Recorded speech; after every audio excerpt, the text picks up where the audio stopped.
Today we're going to be setting up a Sega Genesis Mini with a Raspberry Pi. Let's roll that intro.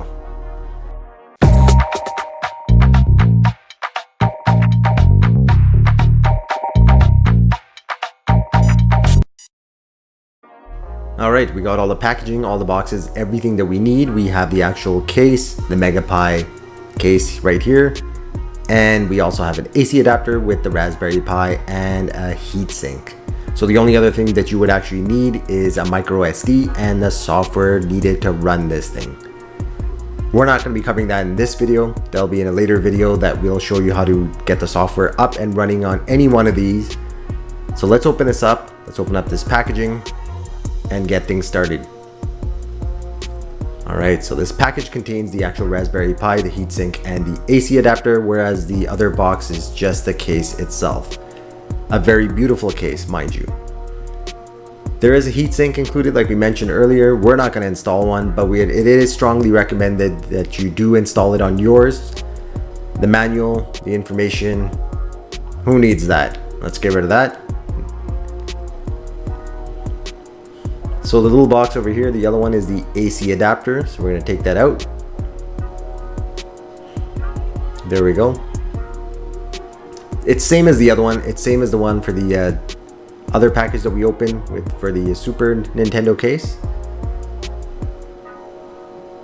Let's throw away everything that we do not need. Alright, next up, the brains of the operation. And there we go. There's our beautiful Raspberry Pi 3. Put that aside. Let's open up the actual case. Now this case is amazing. We love it. It looks exactly like a Sega Genesis. Or even the Sega Genesis Mini that was released, the official one that was released by Sega as well. Now the difference with the official one is that it includes only the software that's included with that Mini and the games that they provide. This one, on the Raspberry Pi, you can turn it into a full functioning desktop computer and hook it up to your TV, a computer monitor, any display that you want with that HDMI connection that's available, and it's all yours to do whatever you like. Alright, let's take out this beautiful case.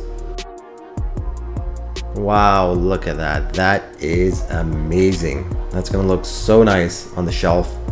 We can't wait to open it up and set it up.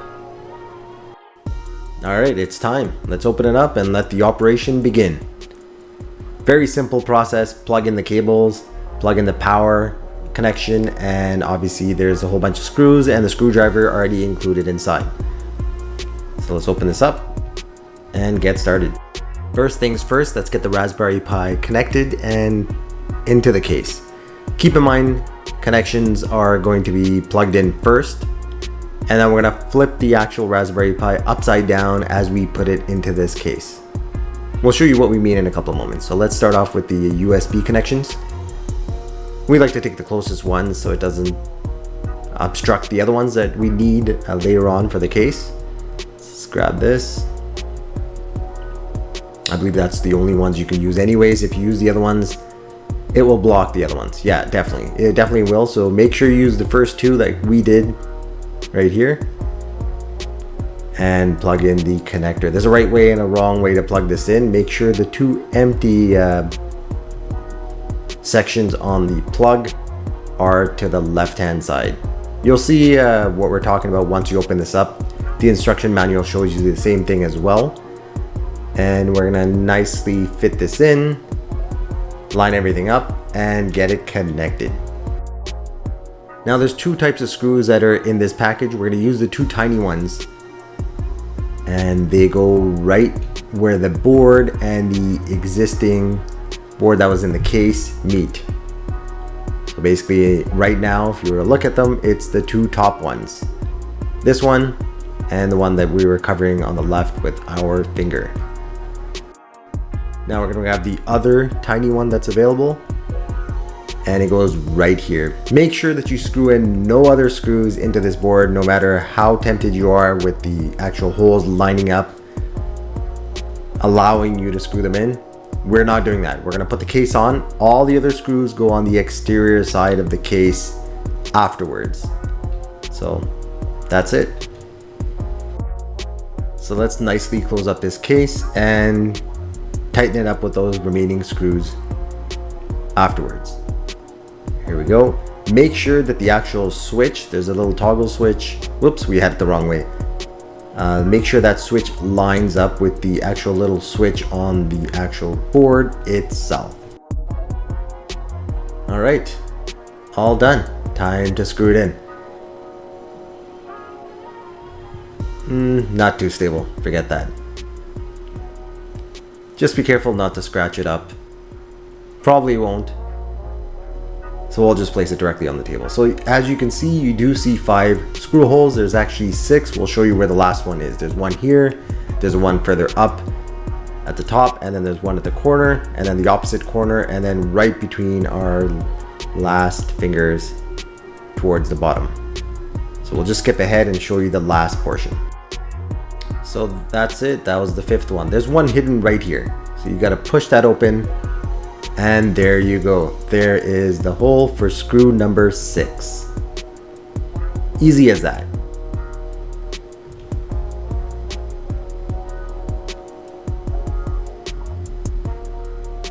And that's it. That's all you got to do. And then close the flap back up.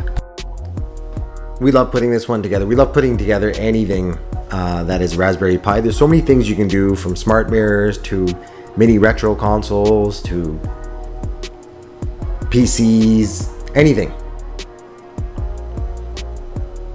Look at that. That is amazing. Reminds me of the old Sega Genesis. Love it. Look at that. Beautiful.